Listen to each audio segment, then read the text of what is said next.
Welcome everybody to the Lake Norman Chamber of Commerce Diversity Council. Change for a Challenged Community. We have some outstanding speakers here today. This is an introspective look at race relations, diversity, inclusion, and policing in the Lake Norman region. We have as our panelist Adrienne Baughns Wallace. She's with the Unity and Community. She's a Cornelius resident and an Air Force veteran, also a retired television news anchor. We have Chief Bence Hoyle, who is the police chief of the town of Huntersville and formerly with the Cornelius Police Department. Another one of our panelists is Paula Inniss. She is the president of Paula Inniss Ministries. She's a minister, an entrepreneur, and an author with a couple of books out, and she's going to talk about those later, I hope. Teddy McDaniel, who is the CEO of the Urban League of Central Carolinas. And before that, he was the former assistant vice president at GE Capital and very involved out in Texas.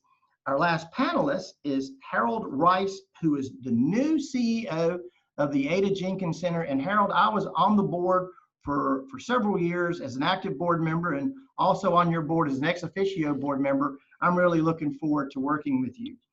Our MC for today's program is Dan Houston, and Dan is the incoming chair of our Diversity Council, and he is going to be leading us through some of these questions, and we're looking forward to his discussion as well. So I'm going to turn it over to Dan. Dan, if you'll ask some of our panelists some questions. Thanks, Bill. I appreciate that. And you also chime in, Bill, because I think you have a outstanding resume, particularly with community people and business communities. You bring a lot of knowledge and experience, insight into this topic, and we're going to be talking about today. So I might be asking you some questions too as we go along, and other people.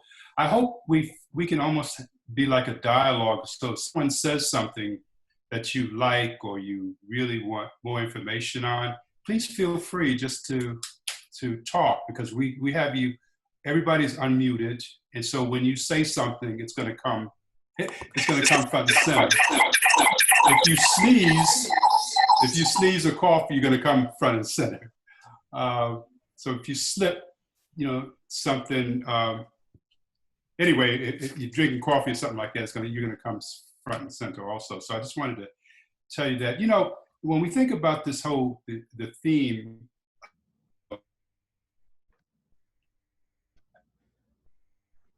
Dan's frozen.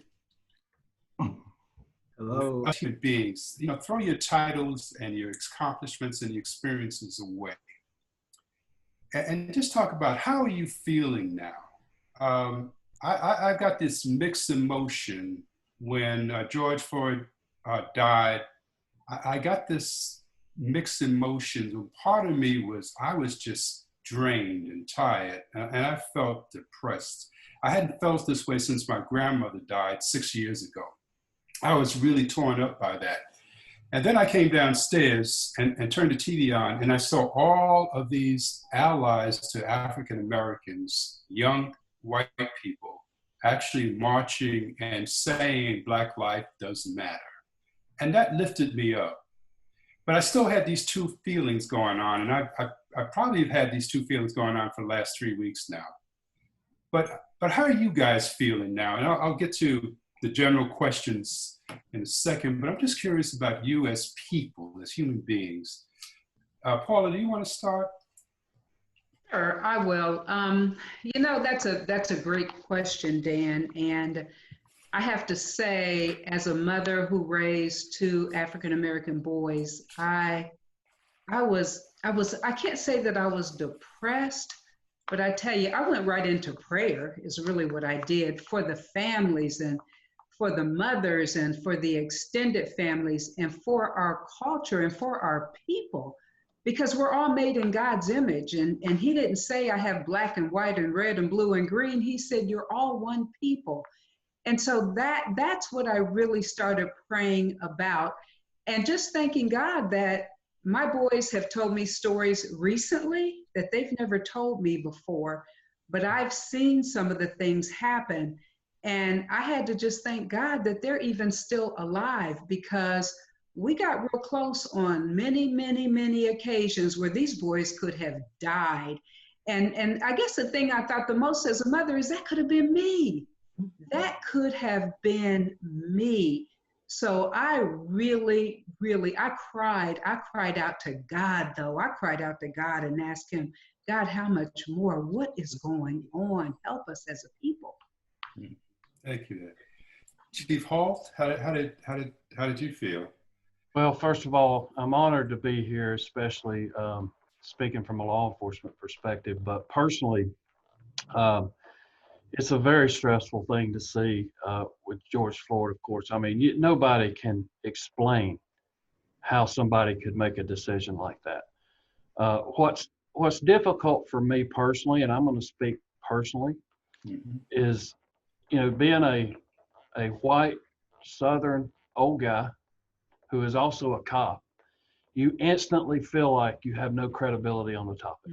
So you feel like no matter what you say, no matter what you do, you're stereotyped. And the irony of that is there's white people that stereotype black people all the time. I've seen it. I've seen cops do it. So, you kind of get a dose of your own medicine there, I guess, in a certain sense. But what I'm going to do today is I'm going to be completely honest with you. I'm not going to cheat you out of my opinion because I'm uncomfortable with my credibility, as far as on this particular topic. But personally, I think that we have to own this. I think that our industry has to own this, and I do. But I'll also say that I'm extremely stressed out to see so many of the fine people I've worked with, Black, white, Hispanic, this is my 35th year. And to see them stereotyped and just trashed for all the good work they've done is just very distressing to me. I understand why it's happening. I understand the outrage, but it's really difficult to watch so many good people that's done so many good things all of a sudden because of the uniform they wear and because of things that they've been affiliated with, they're all of a sudden very, very bad. And we're fortunate here. We get uplifted every single day. Every single day people come through and let us know that we're appreciated. But as an industry, we've got some struggles and we've got to figure out how to communicate. And I plan to start doing that today. I'm going to tell you what I think and what I think cops think, and hopefully we can reach some kind of, level of communication there. So thank you for letting me be here. Thank you so much. And then Adrienne? Thanks again. Did I pronounce your name right, Adrienne? Yeah, it's actually Adrianne, but don't worry about it. Adrianne, They sees it that way. Thank you so much for the invitation. I'm here as an ordinary individual. I'm also an Air Force veteran back in the 60s. I'm also one of those folks who was the beneficiary of the initial recruitment of African Americans back in the late 60s, early 70s. So very similar to Paula, I had those feelings, these mixed feelings. I have an African American son who's now 50 years old. I remember the first time that he was slapped on top of a hood in Avon, Connecticut as a teenager. This opened up some wounds that I think had been suppressed and has been suppressed generationally for us. I happen to be married to a 93-year-old World War II vet, and the two of us were just devastated. If you go back to World War II and what was happening with the vets that served, my husband was in the Navy and he was in the Pacific, but my father served in France, and what their expectations were and hopes were when they came back to the United States and still faced the inequities that were there. So there were tears in my husband's eyes and my heart was broken when we saw this, because all that we felt that we had been working for, the pressures, the enormous expectations of our people, for those of us that were the first ones to come through, to think that some 50 years later, nothing has changed, that things have gotten worse. So that's how I felt initially, but things have changed. And I think that if there's any shred of hope that I'm able to feel today in the midst of this mourning process that we're going through, that I think we're going through, it's because of the enormous number of people that turned out in support of the protest. For those unsung heroes in the police forces around the country that did kneel, it doesn't make it easy to say black and white anymore on all of these issues. So we are challenged. But I was feeling, my husband has been feeling, our family has been feeling that no matter what, I have sons and my husband has daughters that are attorneys with multiple graduate degrees. It matters not when they get in their car or whoever and wherever they are, they're not walking with their briefcases or their credentials across their backs or their shoulders. That's the horror of it. Yeah. And that's the life we walk in this skin. But like I said, that shred of hope is that people are waking up to it. And these younger people do seem to care. They're shocked. And the people that I work with through Unity and Community care and have been demonstrating that since the Charlottesville connection back in 2017 with that. So that's the mixture. And that's why I'm glad to be here to tell you that from our perspective. Thank you. Okay. Harold, welcome on a number of fronts. Thank you. Thank you. Glad to be here, and excited about this conversation. Like many of you, I'm having mixed emotions, obviously, because growing up, we saw movies in class. I can remember seeing movies in class where the police officers had dogs out on the African Americans, or like the millennials would like to be called Black people. Because what I've learned through having conversations with millennials is that we use the term African American to make whites feel comfortable. And so, that's something that I'm even getting accustomed to, some of my own biases. I grew up here in Charlotte, and like Ms. Paula mentioned, I had a praying mother because some things happened to me. Now that I reflect back, because I didn't understand the law or my rights, I could have been, someone that was incarcerated for having a car with tinted windows, rims, and playing music pretty loud. And that's kind of what we did. And, having my car searched without even permission and things of that nature, just because we were profiled. It's amazing that when you go through this life, as a Black person, as a Black man in particular, that sometimes you feel like it's your job to make everyone else comfortable. And that's tough. My family moved here to Huntersville about 8 years ago, and we moved to Huntersville because we love the atmosphere. But we didn't see a lot of people that looked like us. We knew they were here. And I'll be honest, like the chief said, I have some transparency. I thank God for COVID, because what happened, it brought all the people of color out of the neighborhood. All of a sudden, we started seeing people walking, just taking family walks that looked like me. And all this time, we didn't see that because they, I don't know if they didn't feel a sense of belonging or what. But this is our community. They were having conversations with, with white folk, and which was awesome. While we were social distancing, I think here in this community, we all felt the need to have a conversation, to reach across the aisle. And that's what I'm most impressed about when I turn the TV on. It's all colors that are marching. And it's that Black Lives Matter too. And I think, we're not taking from anybody, but I think it's important for people to know that, we helped build this country. We built this country. And, while a lot of barriers are still in place, we have come a long way, but it's still not good enough. And we have to continue to move the movement forward. And I have a lot of conversations. I have a lot of white friends, I do. And they say, what can we do? I say, continue to have conversations in the corners, in the dark, where I'm not there.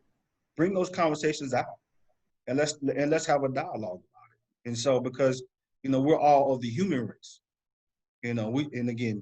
we just want to live in peace You know, treat people, the one commandment, treat people the way you want to be treated. That's it.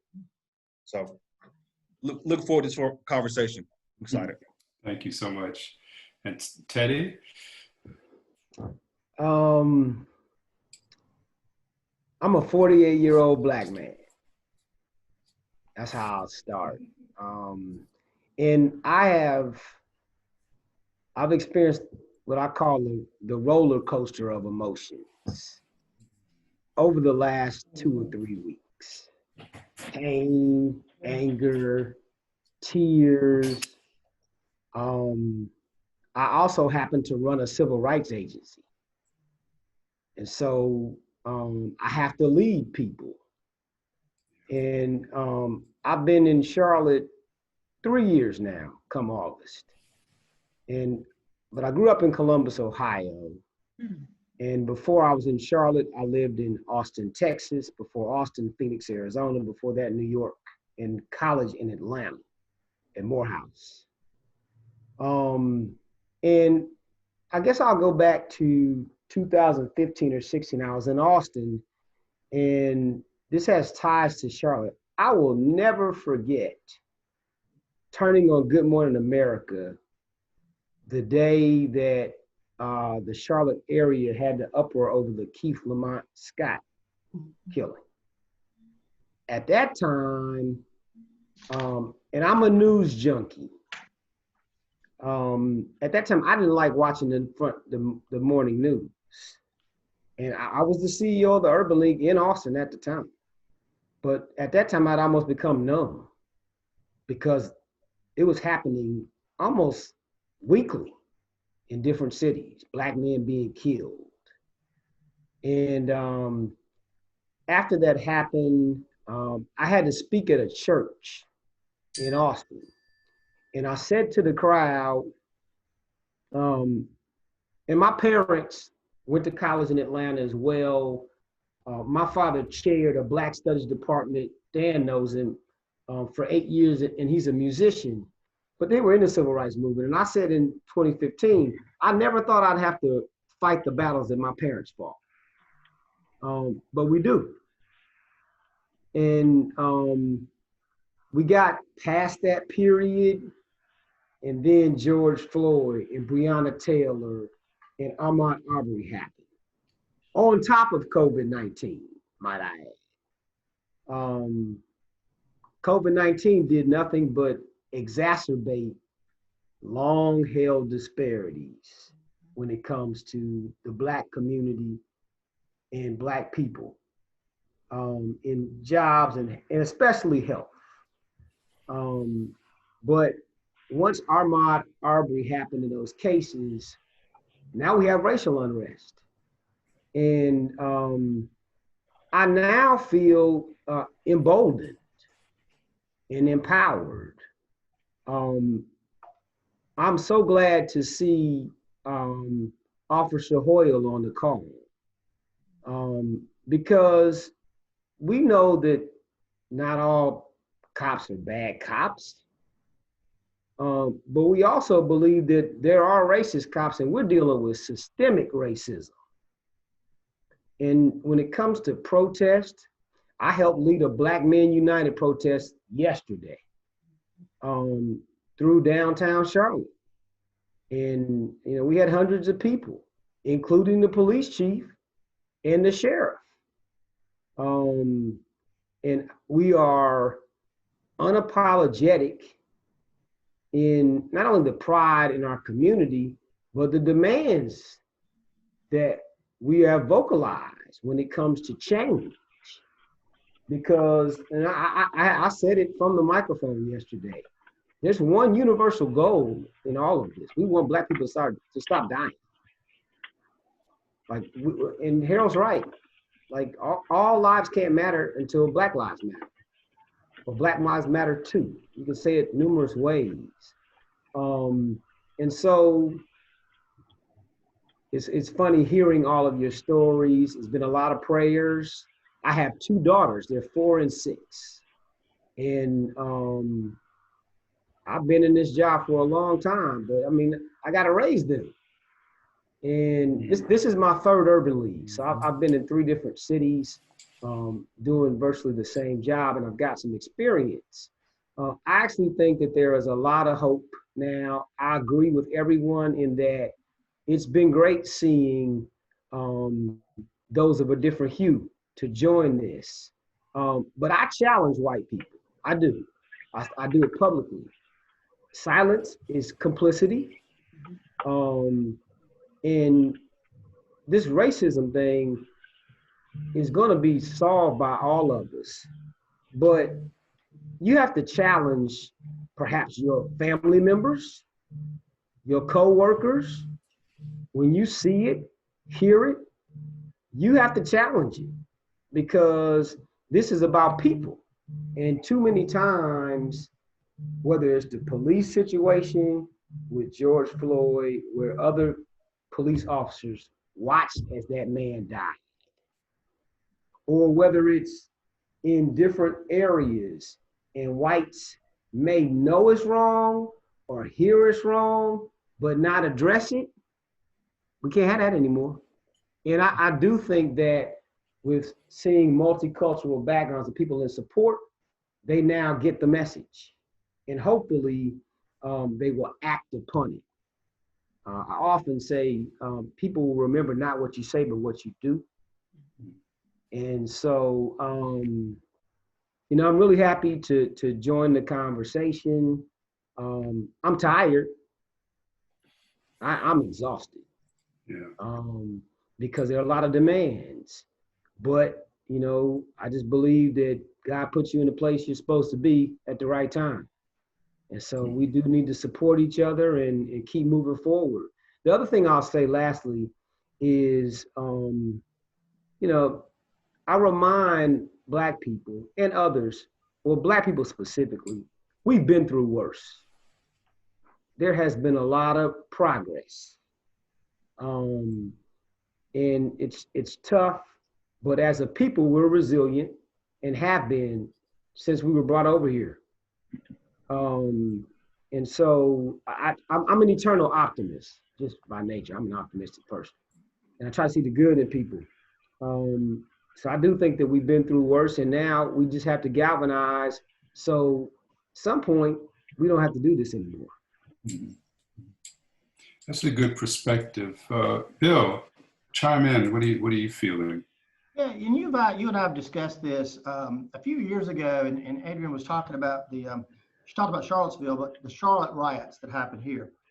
We had just elected an African-American president, and my chair of the Diversity Council then, we've been having this since 2008, the Lake Norman Chamber had a Diversity Council since 2008. My chair at the time of the Diversity Council was Chris Haley, who he and I shared a lot of conservative values. And after the Charlotte riots, I was asking Chris, how could this still be happening? I really don't understand. And I remember Chris saying, from a white person's perspective, you may see this as a single incident, but we see this as a tipping point after years of frustration and fear.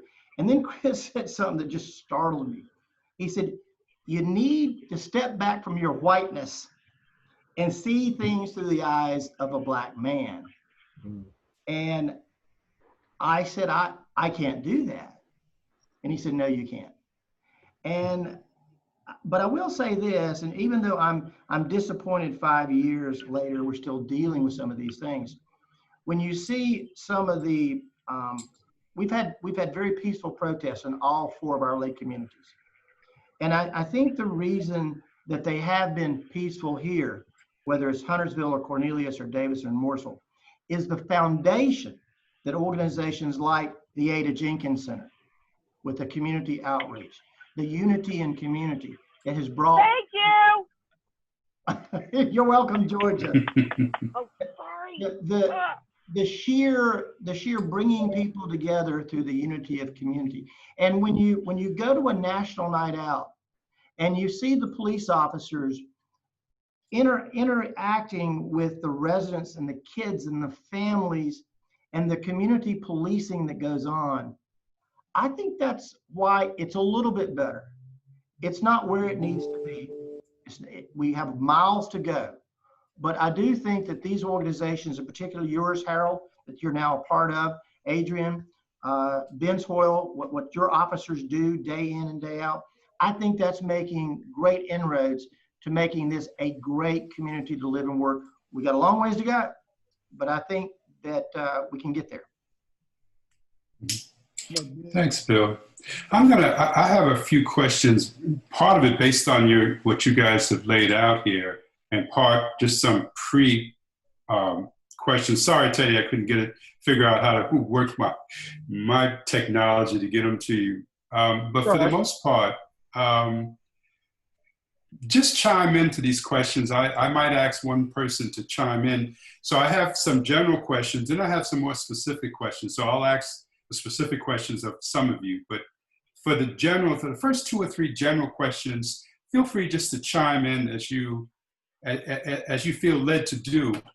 The first question that I think is a real good one. By training, I'm a psychologist, and over the last couple of weeks, I've been contacting a lot of my psychology friends, like psychologists and psychiatrist friends, just to get their view on this in terms of a human and emotional standpoint. And one woman I have a lot of respect for, a psychologist, her name is Dr. Anita Phillips. She's also an ordained minister, and she said something that I thought was real critical, and it helped me to understand some stuff. She said, we are not in a fleeting moment of cultural awareness, but rather the U.S. is in a turning point in its history. It's in a turning point in its history. It's not just a fleeting moment. What are your thoughts or feeling about that statement? Are we in a turning point, or is this just another continuation of the culture of the U.S.? Anybody? I'll chime in. I do think it's a turning or tipping point. I've heard that. And I'll go back to some comments that Harold made a little earlier about younger people or millennials. And because a lot of the faces that you are seeing out there are of younger people. And again, they have different backgrounds, and they're active and vocal. And I think that's a major difference. I'll remind people, though, that in the 60s, most of the leaders were in their 20s and 30s. So, some things come right back around. But the major difference that, I think to the tipping point is that you have so many people across the country and the world that don't look like us, like Black people, that have joined this cause. And I think that is a turning point. I think it's a very positive thing. Yeah. Yeah, if I could. Okay. I was real quick. I was going to chime in with Teddy. It's important to remember what binds this younger millennial group together, which is music. A lot of artists, and they all listen to the same music. And the artists have a lot of influence, not just on Black folk, but white folk as well. And when they hear someone like a Beyonce or a Jay-Z, that says, this has to stop, they all listen. And that's why they're all back in the streets together, because they grew up listening to the same music. And for that reason, they all kind of feel like this is their cause together and not just separately. So to that point, I mean, it's wonderful to see, again, this shift that may have been different from the 60s. Will it change as they get older? Like my generation, you're right. My generation were in the streets, and as we got older, we became educated, had good jobs, got the white picket fence, got thrown out the house a few times. But would they go in that same direction, you think? Harold? I don't think so. Go ahead, Paula. I'm sorry. No, go ahead, Harold. No, I don't think so. I think that they are being brought up with a certain alignment that they will hold as values well into their 20s, 30s, and 40s. And so they're, you know, a lot of them are growing up together, and they're having best friends who are a different color. And they're inviting families over for dinner. That really didn't happen for me growing up. I don't know about for you guys, but that's the norm nowadays. Yeah. And so it's not my Black friend or my white friend, it's my friend. Yeah. Paula, jump in. No, I see it as, you know, the U.S. and all over the world being pregnant with just phenomenal possibilities, right? And real change. And I look at it as convergence. When I see all the different, you know, protesters or what, you know, out there, and the young people and some of the older people coming together, all the acquired skills and the gifts that they have, I look at it like, to me, they're looking for not symptoms, but they want to know what the root of all this is. Mm-hmm. And I think it's going to force us, because I'm going to tell you, I had we get on Zoom every Sunday with the family, and our family is all boys and one girl. So for me, all men and one woman, I should say. So I did a exhaustive study and watched 13 3 times. And I wrote all the questions down, and I said, okay, guys, this Sunday, we're going to go over some of the things that were shown in 13, because I want to see, what do you really know about our history? And it was interesting. But I say all that to say that this generation of activists and protesters, I think, you know, it's going to be broader than we've seen before. I think it's going to force conversation, which I thank you for this, Dan. This is awesome. It's going to force knowledge. We have got to get more knowledge about our history, because if we're not knowledgeable about our history, it's really a moot point. We're just running our mouth and there's nothing behind it. And I just think we have some young activists that are going to look a lot different, because I think a lot of them too are more educated, and they have a passion. Like, this is a convergence, and I think it's spiritual. So those are my thoughts. Wow, that's good. You know, I wonder too, we had a question from someone that wondered if we were born with racial views. And I'm wondering how young people see that now. I know a lot of people in my generation thought that some people were not born with it necessarily, but but yet they were socialized in the sense that they really didn't know that they had views where they view one race as superior to the other. And so I'm wondering, do you think people are born racist, or is discrimination taught? What do y'all think? I think you got to unmute yourself, Andrea. Yeah. There you go. Right, I wanted to spare you that. I can't speak so much to young people as I can for the folks that participate in Unity and Community. Let me just tell you a little bit about the group, the organization. This evolved out of the Charlottesville. We had a vigil in the Lake Norman area. Many of the faith communities came together. And out of that, a Reverend Simpson, a young man who was with United Methodist Church, said, people need to get together to dialogue across the table, talk about race, talk about themselves. It turned out that it was mostly all of us over 50 for the most part at this point that signed up, and I won't go into all the details there. But the bottom line was, there's a tremendous amount of hunger on the part of a lot of people to understand the history. They realize you've got to know the truth of what has happened in order to understand how to begin to solve the problems. So with Unity Community, people broke up into small groups, 6 to 8 people at a time, broken up diverse with at least 2 or 3 African Americans, 3 or 4 white folks who could sit down and talk. And initially, the first 4 meetings were strictly to talk about yourselves as individuals. Mm-hmm. Where'd you grow up? When did you first hear about race? What was your background? That sort of thing. And then at the 5th and 6th meetings, we started talking about the issues. In this case, it was the Confederate monument in Cornelius and what was happening around the state. Then we moved on into other topics about racism. We talked about the politics. We talked about a host of different things, and as issues came up, they came into that. Then eventually it evolved that we wanted to know more.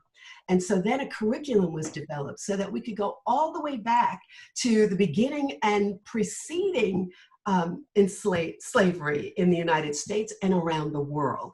And then we have been continuing to study. So people are finding out stuff that they didn't know and certainly wasn't taught in our schools and in our textbooks. So the hunger is there, I can speak to, for unity and community participants. And I also want to say, I think this kind of meeting and discussion has been going on around the country in smaller groups, perhaps in faith communities, perhaps in different developments, because I think that helped to give rise to what we're seeing in terms of the shift and a change. So while I can't speak to young people because my grandchildren are in their ages ranging from 13 all the way to 29, they've grown up in diverse communities with friends. So it's a little bit different. And I can speak to those that are 50 and above. We'd like to diversify our groups with younger people and more people of color, because I think, and we are nonpartisan, but we've even, said, hey, look, we've got to teach people how to vote. So I'd like to go back to that other piece when Reverend Inniss was talking about the convergence. We also have been influenced by the deep division in this country, politically as well. So every aspect of our lives, these young people are looking at how racism plays itself out in lots of different sectors, and they're open to that information. So I think that's that's my turn on that. Yeah. Dan. Thank you for that. Teddy, did you want to jump in on that question? Yeah, I just want to chime in. I really like hearing Adrienne and her organization. One thing that I often say when it comes to young people and more specifically Black people, and I put it in quotes, is I remind people that we're not monolithic. Mm-hmm. I have to say it because a lot of times in my position and role, I get the question, well, what do the Black people think? And my response is, which ones are you talking about? Yep. Like, think about that. You don't ask that of whites. You ask that of people of color, Black people. And you also say that of millennials or young folks. And it's always been that way, but what you say matters. And so as we talk about this, and we need to think about the different types of people, because when you have to deal with those interactions, you're actually insulting us when you ask those kinds of questions. And so I believe in education for those that you're dialoguing with. Yeah. And it's a different approach. The Lake Norman area, Northern Charlotte, that I'm learning, and I live in Huntersville as well, is different in many ways than, say, South Charlotte or North Charlotte or East Charlotte. Charlotte's not monolithic, right? Right.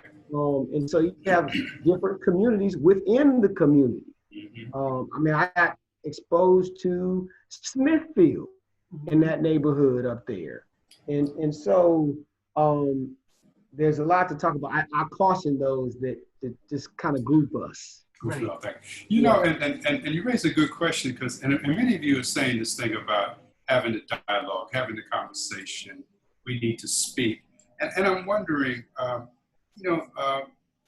many people afraid of saying the wrong things? And again, we can divide that into young people and old people over 50, as Andre has done a few times. But for the most part, are they afraid to say the wrong thing? Can they talk about some terms like race and racial inequality, white privilege, colored blindness, in public or even in private? Well, is that happening now, or is that still a barriers to talk about some sensitive things like that? I think people are afraid because it's very easy to be demonized. But what Unity and Community did was create a safe space where people can be honest and straightforward. It's not the insulting piece. It's someone acknowledging, well, I don't know. I didn't know that this was offensive, or, so that's really critical. I think if you're going to have a dialogue. There was something that Teddy said about our not being a monolith, and I just want to bring it before I forget. Yes, maybe in North Mech, we don't have the same problems that we have 20 minutes down the road, whether it's 85 or 77. We have different resources here. We have a different police department here in the various areas. There's been community policing. We're a smaller community. We are also an affluent community compared to some of the others. So we need to be very, very careful. I don't, about how we, mix the apples and oranges together as well. It's not going to be the same. And I just bring that back, the police chief has a track record of working well in Cornelius and in Huntersville, but he also doesn't have the same challenges that some of the other, other communities do have.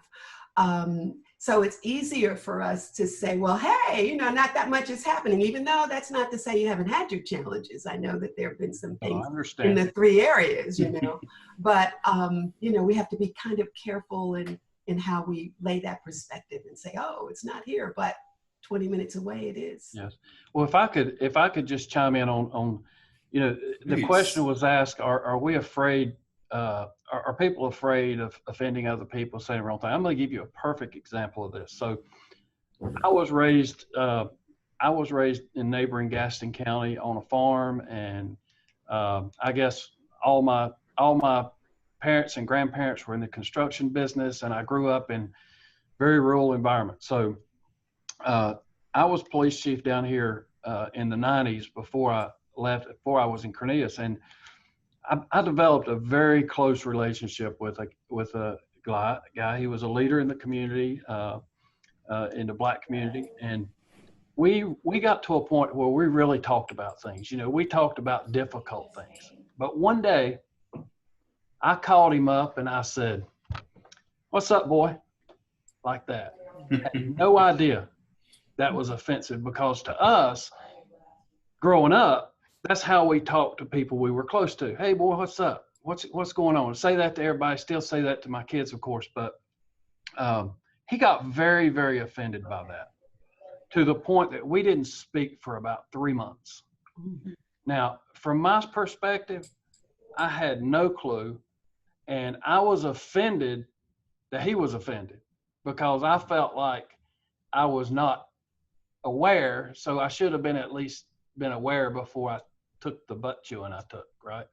So we got over that. We really did. We got over that, and to this day, we respect each other a lot. But there are some cultural things that happen that make it difficult for us to communicate, and that's why I think this is so valuable to us, because I feel comfortable sharing that with you. I said something that was offensive, and it is offensive. I realize that now, but a lot of people don't. And I really hope that we can get, and just to bring back the point that Teddy was making and some others were making, I really think we've got to try to focus this on individual behavior and not stereotype, whether it's police, or stereotype Black people or white people or how they think, because the policy of banning chokeholds, and Teddy mentioned that policies that police should interfere if another police officer is using excessive force. I don't know of an agency that don't have that policy. In fact, most of the agencies I know, and certainly the ones I've led, say that you have a duty to intervene, including using force to intervene if an officer is using excessive force on somebody. So I praise the fact that these officers that used excessive force and clearly did were charged.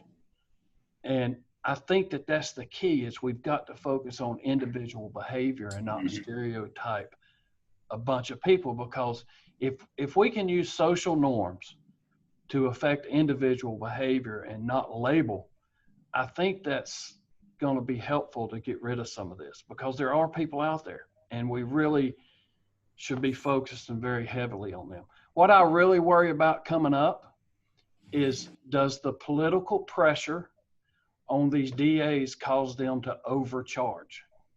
I don't know the specifics of these cases, but it went from a 3rd degree to a 2nd degree charge. And what I worry about is, 6 months down the road or a year down the road, when it gets to court, if they're not convicted on the more serious charge and they're convicted of a lesser charge, then we're going to have some issues with that again. So I think the rhetoric kind of gets us overreacting at some point that cost us later. Yeah. So, officer, I really appreciate your transparency and honesty on these issues. There are a number of my colleagues, Urban League CEOs, who are former police chiefs. And so I've gotten a lot of guidance and counsel from them. So I love hearing you all's perspective. Part of the issue with the police, because we are talking about systemic issues, not just, I think it's understated to say individuals, although you have to deal with people on an individual basis. You all have policies, your department and others. We know of many departments that don't have those policies, and if they do, they're not enforced. And so why have a policy if it's not going to be enforced, right? And so that's what we're trying to get to accountability and enforcing them. I mean, it's nice to have something on a pamphlet somewhere, but if that's not reiterated consistently and enforced, then people die. Yeah. And obviously, people have been dying, and so we have. It's a both and. It's a both. It's individuals and the systems and change that have to happen. Now let's, if you don't mind, let's continue that theme about is there such a thing as, I almost feel crazy asking this question, but is there such a thing as institutional or systemic racism? And what are some of the examples or manifestation of that? Anybody? Yes, that's the answer is yes. Yes, just yes. And I don't want to monopolize the conversation, but here's a clear one. So I'll talk about housing for a second. Mm-hmm. So there's a book that everyone should read. It's come out in the last year called The Color of Law. And it's almost an encyclopedia on the history of redlining in this country and how governments have been complicit in segregating neighborhoods so that in the 50s and 60s, and even in recent decades, there were neighborhoods who, by color code, you didn't invest in those. You can go back to the housing bust a few years ago before we went to the Great Recession, and there were problems. Those are systems. Those are laws and policies. And if the banking world follows them, those are systematic problems. And so you have to go, there are people that are in those systems that even know that it's wrong, but they do it anyway. Mm. So we have to challenge that on a systemic level. Sometimes that means you got to sue the banks, for example, which has been done, right? Or sometimes it means we got to go after, and I'm transparent, police departments and police unions. Officer Boyle, Hoyle, the effect and the influence that unions have on departments around the country. Absolutely. Many of them have been very resistant to change. And almost it's our way or the highway. We're going to support our own 1,000%. Well, that's problematic. And so you have to, yes, there is institutionalized racism. Well, and I'll challenge that a little bit. I do agree with you. I don't mind the term systemic at all. But I will tell you, there's individuals behind those systemic problems. You use the unions as an example. One of the things that unions do that I don't like, and I'm not, we don't have unions in North Carolina, but we certainly have associations. And one of the things I don't like is I feel like these organizations do take away individual responsibility, because they try to uphold things through, technical things, or when the guy just didn't do right. He just didn't do right. Let's deal with that.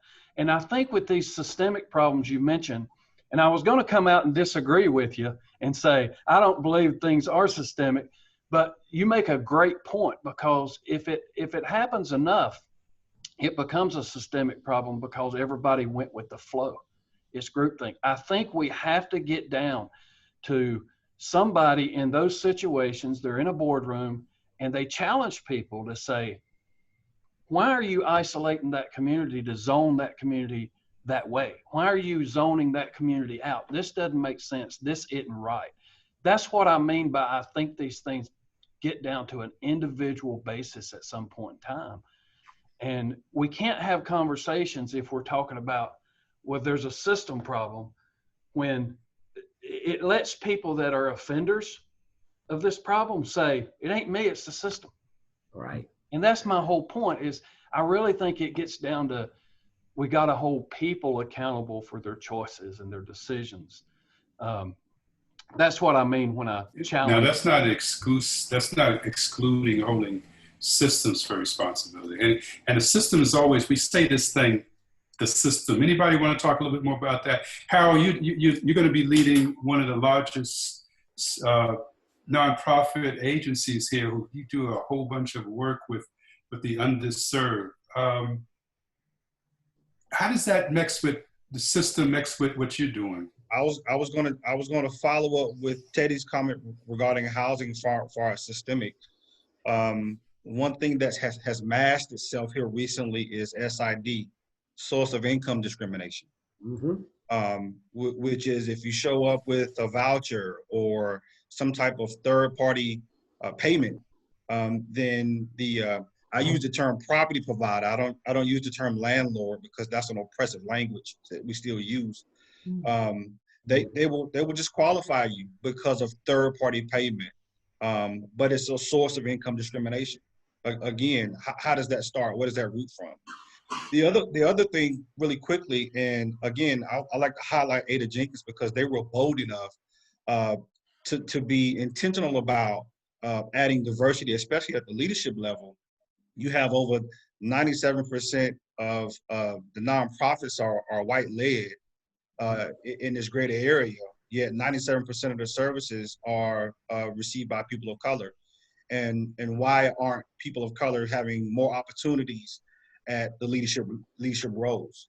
And so, again, it's a system that's in place that perhaps we don't see a lot of people rising to the top. Why is that? To your point, Chief, it is a person perhaps, but when it's widespread, then you can say it. You can lean it on the system. So we have to dispel all those myths, all those things, and we need people like yourself and Bill and Georgia to continue raising that conversation about small things, well, big things like housing, source of income discrimination, and the Broken Ladder is another wonderful book that we should put in our bailiwick to read. Again, it talks about some of those very same things. When we start talking about trying to come up with solutions for this, though, we need to empower our communities to hold people accountable, to speak up for what they want. So just as an example, if it's policing or if it's education, if you don't hear from us, if we're not active and working and voting and holding people accountable, then you get what you get. And a lot of what we're talking about, and I'm not disagreeing with you on the ground level that we have to hold people accountable for, a lot of the systemic problems that we're dealing with have come from the federal government. Absolutely. They come from our Congress. They come from, do you understand where I'm getting at? Mm-hmm. Yes, on the local level to a certain extent, but we've got to show up. We've got to advocate for people. We have to go to the county meetings. We have to go to the town meetings. We have to let people hear our voices. That's another arena in which we're working as well. Unity and Community has been advocates for Smithville. We have served and we've helped with the Smithville Coalition. We've gone to the Mecklenburg County Board meetings and advocating for resources to come. These are other ways in which people on ground level can help empower people. If we are happy about what policing looks like in the Lake Norman area, we need to support them. If we're unhappy about things, we need to continue to communicate with them. Mm-hmm. And I know that there are advocates in all 3 towns that are embracing, not only embracing, but are in constant communication with the police department. And that, in part of it, is why we don't have quite some of the issues that others have had. So I think that yes, systemic on the lower level, but it's coming from the federal government. It's policies that have allowed and enabled people to take advantage, to do predatory lending, to do this sort of thing. So if we're talking about solution making, it's not just the people we serve, but to let the people we serve know that they are empowered to make a difference, to make demands, but they've got to show up. Mm-hmm. And if you're constantly a victim, you don't feel empowered to show up. Yeah. You don't feel like a bona fide citizen of the community. Mm-hmm. That's so true. So that I think that, and I'm going back to voting. I'm not telling you who to vote. Yeah. But I'm saying we've got to look at gerrymandering. We have to look at the suppression of voting. We've got to look at people feeling that they don't have power when we do. Yeah. And can I piggyback on that just for a please. second? Sorry. Adrienne, hi first. A word that you used that I think is really important was empower. And I am trying really hard to take that out of my vocabulary. And the reason is when we use the word empower, it is insinuating that I have power to give. You could take it that way. Well, I mean, that was not a judgment thing. That was just I think we have to encourage and allow and all of those things, but especially as a white person, I don't have any power to give anybody else, but I sometimes just need to either get out of the way or encourage. And so I want to disagree with you, but I will say you have resources to give. And when I agree with that. Giving the resources, a lot is involved in that. I agree. Let me just give you an example. If I need food, there's an accommodation that has to be made. Do I qualify for the food? Where do I live? A number of those parameters. Mm-hmm. So it's not as though, hey, I've got a job and I can run to the store. I don't have the job. I don't have the resources, and I have to come to you for it. And I'm not saying this in a disparaging way. Please, thank God for the I don't hear that. But I'm just saying that when I say empower, people need to be in touch with their power. Yes. And I think one of the things being suppressed and being perceived as a victim, as somebody who doesn't have it, they're not in touch with that power. Yeah. And I think that's such a good way. Yeah, that's such a good way of putting it and summarize. Let me just say one quick thing now. It's past the 4 o'clock hour. Can you guys stay on for 15 more minutes? This is I think such a good conversation. And I hate to end it. There's a few more areas I'd like to get into. But I like the question of systemic versus the individual. This is something there seems to be a balance and a tension there. And I think that sometimes we have a tension between this thing called justice and this other thing called individual freedom. And that's always been, in this country, has always been a tension. But I think that the other tension that I think is cropping up now has a lot to do with faith-based communities. And And Paula, I wonder if you would just take a few minutes, and I don't mean to cut anybody else off if they do have that question, but did I get an agreement? Can we go another 15 minutes? Anybody? I can go about 10. I can go about 10 or so. I'm gonna stay as long as I can. Okay, got you. All right, good. All right, so let's swing. Let's put a pin in that. We might be coming back to the systemic issue, but let's swing a little bit over toward the faith-based community. And I'm just always curious about leadership. And we have leadership, we have police leadership, we have political leadership, we have nonprofit leadership, we have business leadership. We have, and in many cases, grassroots leadership. And now we're finding a whole movement where we have young people leadership. But I'm wondering about church leadership here now. And I guess I'm coming to you, Paula, a little bit here. Okay. From a spiritual and religious perspective, what do you think the church role is in overcoming racial inequality and maybe dealing with some of the pain that some of the folks in the religious congregations are feeling now, particularly the pain of coming from people of color? Any thoughts on that? Absolutely, and I'm going to step back just a second. I want you all are throwing out books. I want you guys to read in your spare time the book of Philemon, which deals with forgiveness and reconciliation. That's what the whole book deals with. And I want you to watch 13.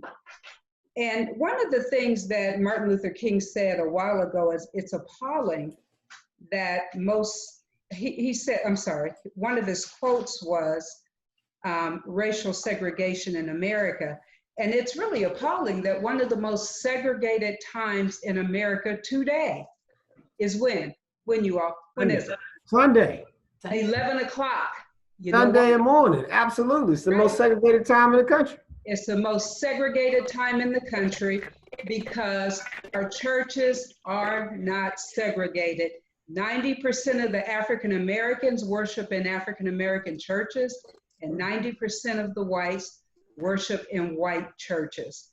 And that is huge, and it's a real big problem because we're not communicating. Not only are we not communicating, I talked about convergence. There needs to be a convergence of the church. And we need to understand, if you want to draw me to your, I'm just going to say black and white, okay? I'll just keep it there. To your white church, what are you going to do to draw me there? Or on the flip side of that, if I want to draw you to my black church, what am I going to do to draw you there? I mean, there's so many diverse things, and I'm going to simplify this just for the sake of time. The music. What kind of music are you playing? What kind of music am I playing? And is that something that, that I can even deal with if I go to your church? The other thing is, how diverse are your worshipers? If I have invited people, I live in Cornelius, okay? And I've invited people to my church that live out here, my neighbors, and none of them look like me. Let me just make that clear. And they've come with me because they like me, they know about my ministry. And I'm gonna tell you what, they came one time. Do you know why? They couldn't even relate to what we were doing in there. And I felt, I just felt like something has to be done. There's a problem with the language in the ministries. If I want Hispanics to come to my church and there's nobody there that speaks Spanish or Italian or whatever the case might be, that could be a real big issue. Or there's no Hispanics there at all. And, we're not diverse in any way, shape, or form. Sometimes they will shy away. Has that happened to me? Absolutely, it has. And then diversity in the staff. Most churches have a website, okay? If I go up on your website and I'm going to come visit you, and I see everybody on your staff is either black or white. I don't even see any Chinese, Japanese, Hispanic. I see nothing. Italian, Jew, I see nothing. That's an issue. That's going to be an issue because it kind of tells me what's going on in your church. And what that really speaks to, everybody, is there's countless people that have come to the church and they have been so wounded. They have been so wounded that they've stepped away from the church and not gone back. Another thing is there's a lot of strong people on this Zoom meeting. If you have a real strong personality, which I know I do, that's okay though, I was raised that way, which I know I do. I'm not offensive, I hope, but I do have a very strong personality and stand on what I believe. A lot of pastors can't deal with that. Like, you're too strong. You know, you need to basically bow down to me and worship me. And if you can't do that and you want to have your own thoughts, then guess what? You need to go get your own ministry. So we really in the church have to start with some accountability. And I'll tell you a couple of things, and I'm just going to speak for myself. I've written an entire curriculum for the youth. I work a lot with people of all walks. And I say that because my entire family, I have 3 children, and each one of my children, my daughter's married to a white male and my sons are married to white females. And all of my grandchildren are mixed, every single one. So I tell you what, I look at this a lot different. And when I'm talking to my granddaughter, who's 18, who just graduated from high school and is going to OSU, it's really, she has some really difficult questions about this whole thing. And, you know, when, I don't want to get off on a tangent, but we have got to do better as a church. We have got to be more open to other cultures. We have got to be more open to talking about the tough conversations, because you guys, people get offended real quick. You talk about white privilege, people will get offended real quick. And it's not like you're trying to say white privilege just because there are poor white people. You're saying white privilege because when you show up in your skin, you're of a diverse group that does have privilege more than maybe me, more than me. Last thing I'm gonna say, and then if you have any questions, I'm a golfer, right? I live in Cornelius, we retired. I want to come play with you, Reverend. Come on, let's go, Let's Teddy. play. All right. Anyway, when my husband and I have been members of private clubs for a long time. I show up to play golf during the week. I'm retired, have been retired. I'm a lot older than probably everybody on this line, but Dan. But when I be 75 to beat me. Oh, girl, you look fabulous. That's a whole nother conversation. Almost 70. But anyway, when I show up to play golf during the week, they want to know who paid for you to play golf, or are you playing in somebody else's stead? Or basically, why are you here? I'm here the same reason you're here, because I can afford to be here and I have a right to be here. And no, I'm retired and I can play when I want to. I'm not getting off on a tangent, but that goes back to the church, y'all. Reality. The reality of dealing with race in America. Yes. That's what it is. It's the church, it's the golf club, it's the grocery store. Racism is alive and well, and we have to talk frankly about these differences. Or we're going to end up in the same place. In the same place. And you know what? And it's good too, because I've always wondered, can the church be a bridge between the inequalities and the injustices in society? I always wondered, I always had a question about that to most of my friends who are in the ministry, most of my friends who, I go to a mostly predominantly white church, and I have a lot of questions for a lot of folks in there. But Teddy, I know you've been talking a lot, and if I'm putting a little pressure on you to talk some more, let me know, would you please? I don't think that'd be the case there. but the notion here is you've had an opportunity to be in the business world. You were a banker for a while, and you saw how it works in that setting. And you also been on the side of a civil rights organization, one of the largest ones in this, and oldest, I should say, in this country. Do you see a bridge between the two areas? Is it something that businesses can do now to deal with racial inequalities, systemic racism? Absolutely. Absolutely. I spent 15 years in the banking world, Wall Street, and helping small and medium-sized businesses as well. And the interesting thing is I chose not to go back in 2008. And I joined the Urban League as an employee after serving as a volunteer on a couple of affiliate boards. But the reason that I did was because our mission is social and economic equality. So we deal a lot with the business world. And you're even seeing it now. I mean, when the question of can the business world deal with racial injustice? Of course they can. Now this does go back to the officer's point about people. These businesses are led by people. And I was on a panel a week or so ago with another corporation, and we started talking about diversity and inclusion, the old D&I term. Like everyone knows it. It's been around. It's become an industry in and of itself over the last 20 some years. But there's a big difference between diversity and inclusion, especially in the corporate world. So just to be diverse is just to be different. It's another thing to be included. And I mean, just read the paper. You got corporations doling out millions of dollars in the last 30 days, literally.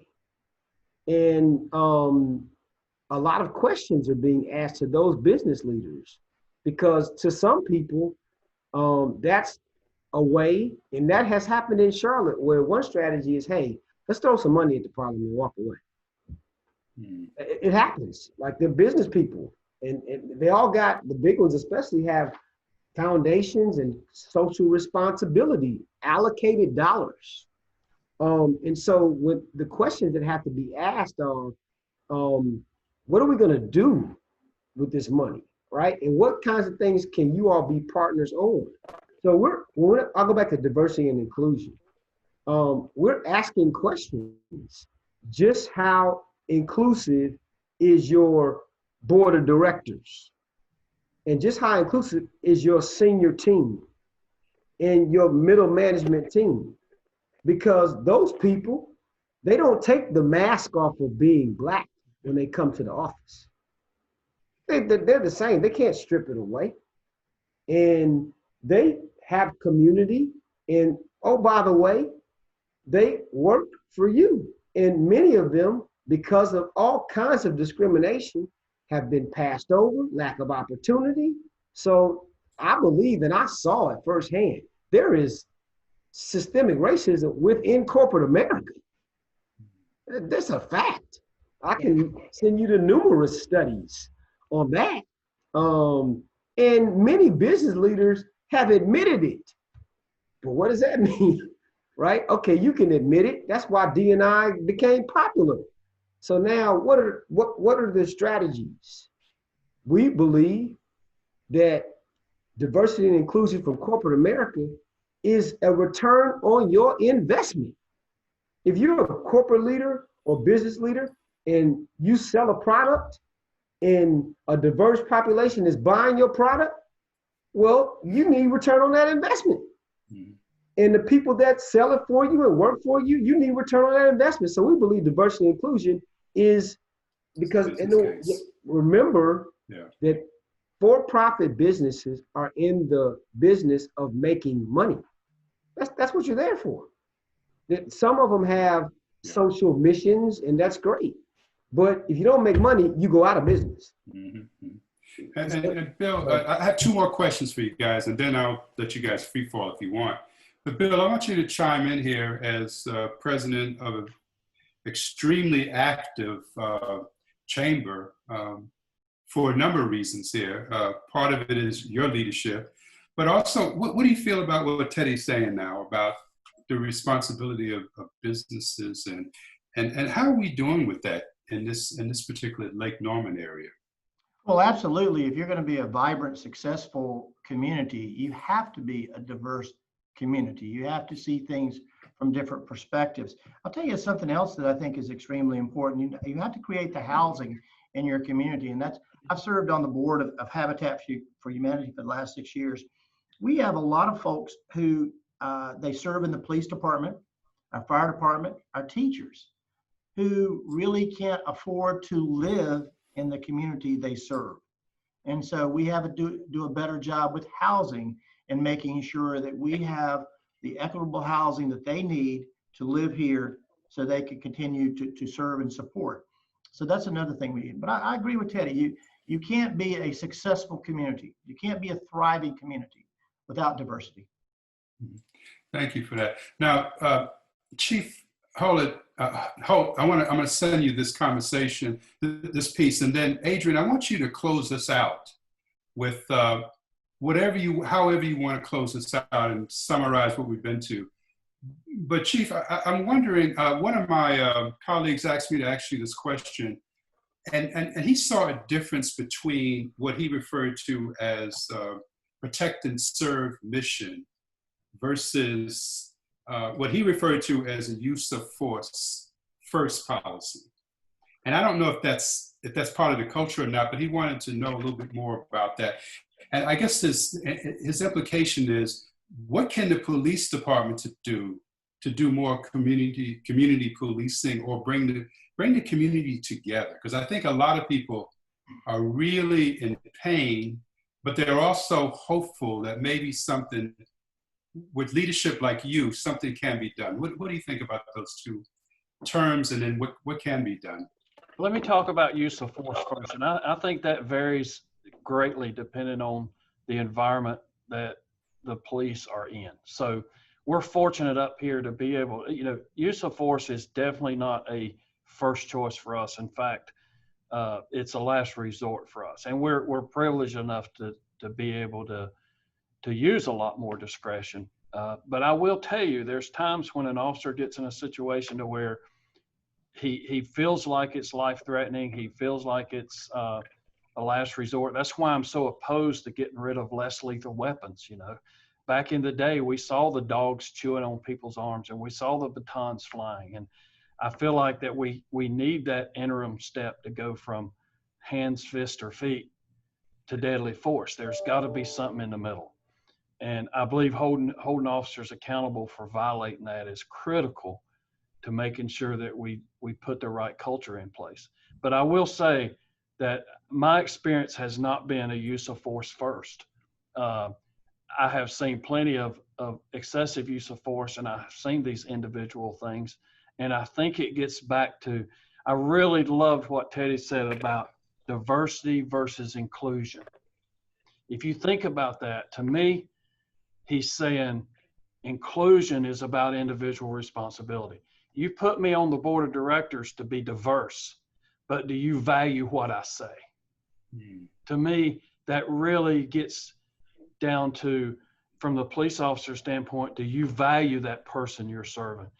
When you ask them their opinion about police, does their opinion matter to you?